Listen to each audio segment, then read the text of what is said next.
Over the course of the last several decades, there have been many wars waged within comics.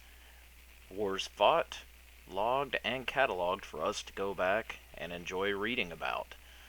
But none quite touch our past childhood, especially that of the 80s, as the Eternity War.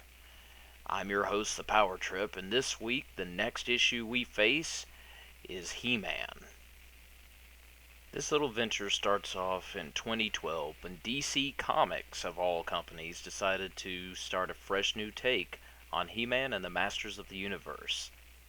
It started off in a digital print, which actually went to a, regular print in a 6-issue miniseries that began what would lead up eventually to the Eternity War.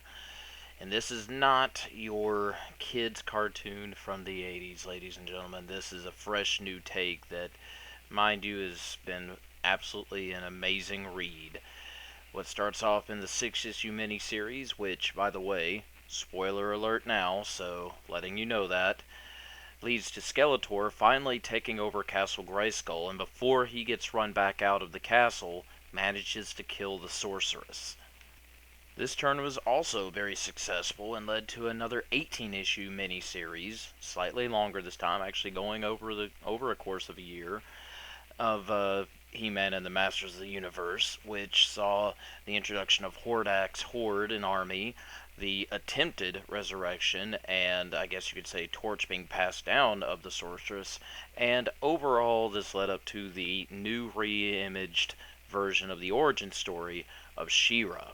And these were all, once again, just stepping stones leading to the big event that was to become Eternity War, but not without it firmly establishing itself into the DC multiverse.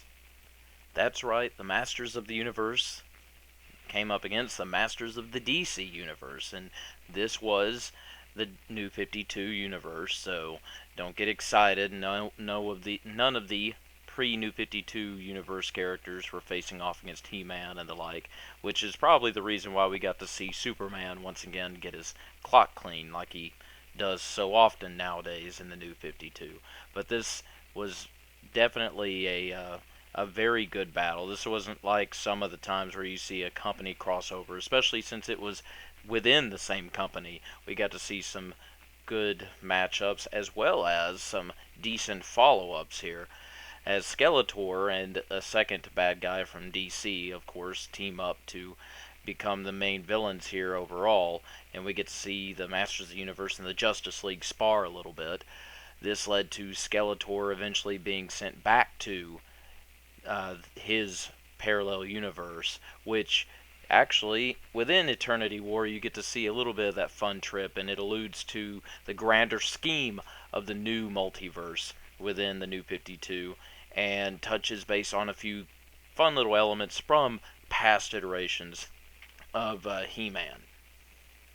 And then, of course, the fun begins with the actual Eternity War itself, as Hordak is resurrected, using the blood of He-Man, and becomes very much all-powerful, especially now that the Horde, because of previous events, have conquered the world of the light in Eternia, including Hordak now having free reign of Castle Grayskull and all of its power, and forges a new sword of power for him to use, on top of having the blood of He-Man in him, marches on to take over all of Eternia in his quest to actually take over the entire universe.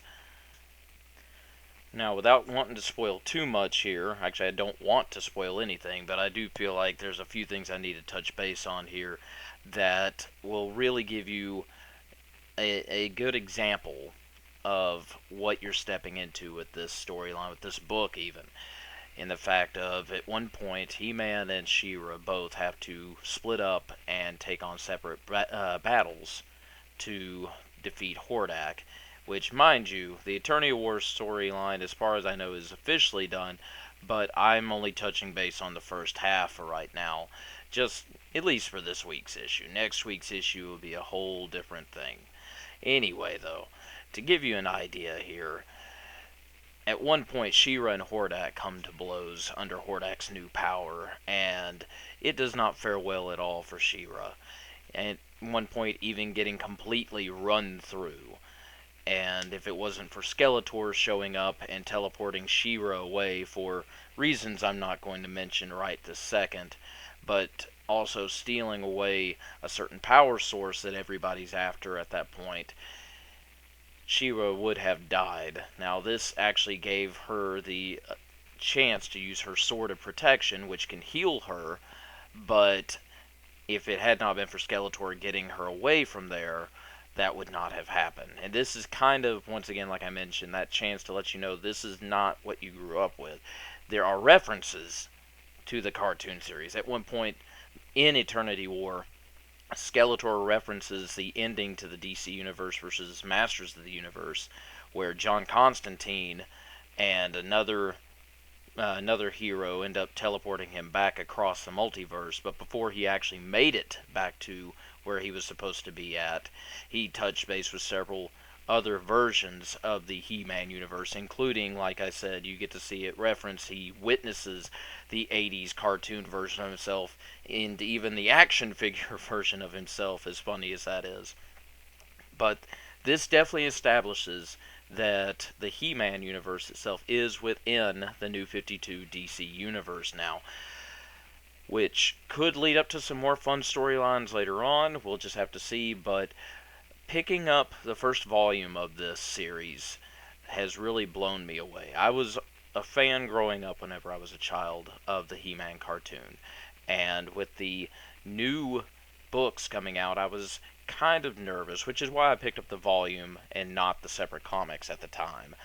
But upon going in and reading, I can tell you I will be going back and collecting past volumes to get the full 100% story for myself, to sit down and really read for nostalgia's sake. But it has been amazing. It's been a fun roller coaster ride, seeing these characters I grew up with updated and in this new environment, and it has been absolutely amazing. They're well written, the storyline is well written, and is definitely something I think all of you should check out. Now, on a few fun little notes here to leave off on here for you guys, it does touch base on a few things that you would normally wouldn't question back when you were kids watching this show, but they're definitely important questions now. Like, what happens when the fact that He-Man hasn't turned back to Adam in a while, and they actually reference this as to why this is a bad thing and why this could lead to something major down the road, as well as what's going to happen later on with She-Ra, and does she truly know her original origin? There's some shocking moments there, but we'll touch base on more of this next week with the next issue. I'll see you then.